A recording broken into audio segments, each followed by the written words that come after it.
Alors Julien Tell, vous avez fait sortir récemment un teaser pour le film que vous êtes en train de préparer avec Paul-Éric Blanc-Rue, Apocalypse France. Donc dans cet extrait, on voit un officiel libyen faire une déclaration au sujet du financement de la campagne de Sarkozy en 2007. Est-ce que vous pouvez nous en dire un peu plus sur ce document? La personne que l'on voit à l'écran, c'est Abdallah Al-Senussi, et il affirme que Nicolas Sarkozy aurait bien reçu des fonds de la part du régime libyen en 2007 pour sa campagne électorale. Abdallah Al-Senussi, c'est le numéro 2 du régime libyen, le chef des services de renseignement et également le beau-frère de Kadhafi. Le 21 août 2011, j'étais sur le toit de l'hôtel Rixos, donc la ville était assiégée et attaquée par l'OTAN et les rebelles. Et évidemment, vu que c'était un des derniers endroits sécurisés, de très hautes personnalités du régime sont venues s'y réfugier. Et à un moment donné, nous avons vu la voiture d'Abdallah Al-Senussi arriver sous les feux des rebelles et escortée par des militaires libyens.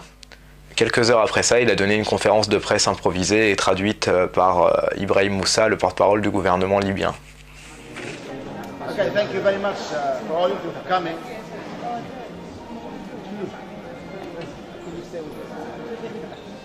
Okay, thank you very much.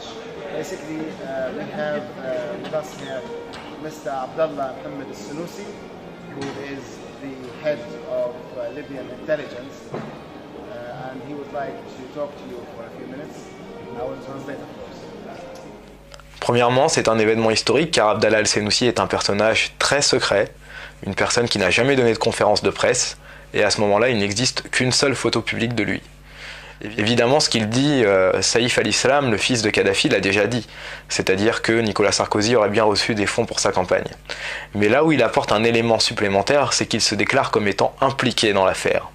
Et qu'est-ce qu'il dit? Il dit qu'ayant été condamné par contumace dans l'affaire de l'UTA, alors il aurait été question de le blanchir en échange du financement de la campagne de Nicolas Sarkozy. L'affaire du vol 772 de l'UTA, c'est un attentat contre un avion de ligne qui s'est déroulé le 19 septembre 1989 et dont la Libye a été accusée, puis plus tard reconnu coupable par la justice française, et Abdallah Al-Senussi a même été condamné à la perpétuité par contumace. Senussi affirme que c'est une des raisons pour lesquelles il y aurait eu des négociations autour du financement de la campagne de Nicolas Sarkozy. Et cela recoupe également des documents mis en ligne par Mediapart. Mais je tiens à rappeler quand même que le premier média français à avoir parlé de cette affaire en laissant s'exprimer une personnalité française n'est pas Mediapart, mais France Soir, puisque c'est Dieudonné qui en premier a accusé Nicolas Sarkozy d'avoir reçu des fonds. Apocalypse France est un film que je réalise avec Paul-Éric Blanc-Rue, un film dans lequel il y aura plein de révélations, révélations étant le sens premier du mot apocalypse. En fait, c'est un film qui va parler de la crise que la France traverse, mais pas seulement la crise économique, mais également la crise morale.